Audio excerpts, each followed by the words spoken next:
Sino nga po ba ang pinakadakila sa lahat? Ito po ang katanungang pinagtatalunan ng mga apostol sa ating ebanghelyo sa araw na ito. Marahil ang konsepto ng mga apostol kung sino ang dakila, dapat makapangyarihan. Isang taong malakas o isang taong maimpluwensya sa lipunan. Kung baga, dapat bago ka maging dakila, sikat ka muna. Sa ating kapanahunan, tila baga parehong-pareho tayo ng konsepto at pananaw kagaya ng mga apostol. Sapagkat minsan sa ating pagkukuro, marahil yung dakila sa atin, isang taong may sinasabi din sa lipunan. Kaya nga kalimitan, kung sinong mayaman at makapangyarihan, siya ang tinitingala ng karamihan. Minsan naman, ang isang profesional para sa iba, dakila. Yung may mataas na pinag-aralan. Isang taong maraming ari-arian at sagana sa material na karangyaan. Subalit, ang pananaw na ito ay kabaligtaran sa pananaw ni Jesus Nazareno. Ipinaliwanag ni Jesus kung ano ang ibig sabihin ng tunay na kadakilaan. Sinabi niya, ang sino mang nagnanais maging una, dapat maging huli sa lahat. At ikalawa, maging lingkod ng lahat. Maliwanag sa sinabi ni Jesus Nazareno ang dalawang makapangyarihang mensahe na nais niyang iparating sa bawat isa sa atin. Una, kababaang loob. Ikalawa, paglilingkod. Bakit kababaang loob? Sapagkat si Jesus Nazareno mismo ang larawan ng kababaang loob at pagpapakumbaba. Pagmasdan ninyong mabuti. Minsan nang sinabi ni Apostol San Pablo sa mga taga-Filipos na bagamat si Jesus Nazareno ay totoo at tunay na Diyos, hindi niya pinagpilitan ang kaniyang sarili na maging kapantay ng Diyos. Anong ginawa niya? Hinubad niya ang lahat ng katangian ng pagiging Diyos, naging masunurin sa Diyos Ama, at nakipamuhay sa atin. Nakipamuhay sa aba nating kalagayan.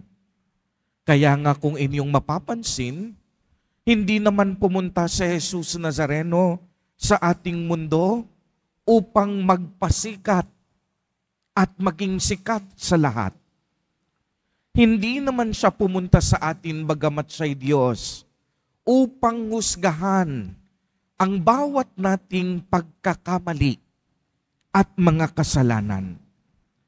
Hindi naman siya pumunta sa mundo natin para ipagsigawang ako ang Diyos, na purihin ninyo ako at sambahin ninyo ako. Hindi.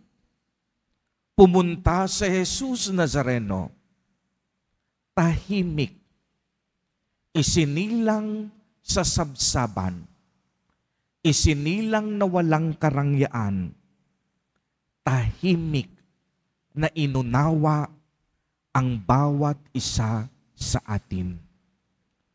Dinaman niya sa kaniyang puso ang bawat nating pagtangis, pagluha, pag-iyak, at paghihirap. Nakisalo siya sa hirap ng ating pinagdadaanan sa buhay. Ibinaba niya ang kaniyang sarili upang madama natin na hindi tayo nag-iisa. Nakiramay si Jesus Nazareno sa bawat isa sa atin. Sa madaling salita, walang pagkakataon na pinabayaan tayo ng Diyos. Mula noon, mula ngayon, at magpakailanman, sinasamahan tayo ng Panginoon. Ikalawa, paglilingkod. Kung inyong mapapansin, napakaswerte po natin at napakapalad natin bilang mga tao. Sapagkat ang Diyos na siyang lumikha sa atin ay ang siya Diyos din na naglingkod at nagligtas sa atin.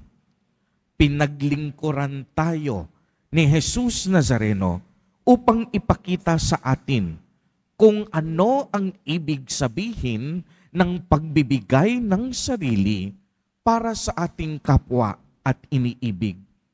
Pagmasdan ninyong muli sa Jesus Nazareno, hindi natakot halikan ang dumi ng paa ng mga apostol bilang tanda ng pagyakap ni Jesus sa atin kahit tayo makasalanan at marurukpok. Tingnan nyo kung gaano niya tayo kamahal. Siya mismo nagbuhat ng bigat ng krus ng ating mga pagkakamali. Hindi niya dapat gawin ito. Tayo dapat ang nagbubuhat ng krus na ito. Tayo dapat ang ipinapako sa krus dahil sa laki at dami ng ating mga kasalanan. Subalit, hindi niya ito ginawa. Niyakap na mag-isa ni Jesus ang krus na ito para sa katubusan ng ating mga kasalanan. Hindi niya hinayaan na tayo ang magbayad.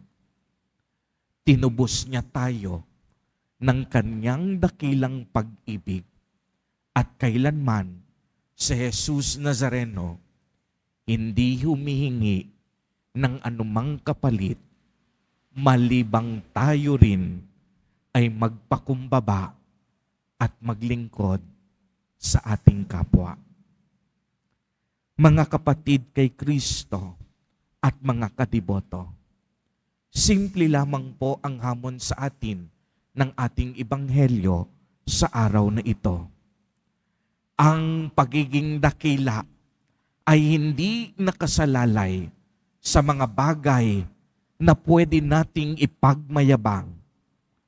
Ang tunay na dakila, naglilingkod sa kapwa, taglay ang isang pusong mapagkumbaba. Amen.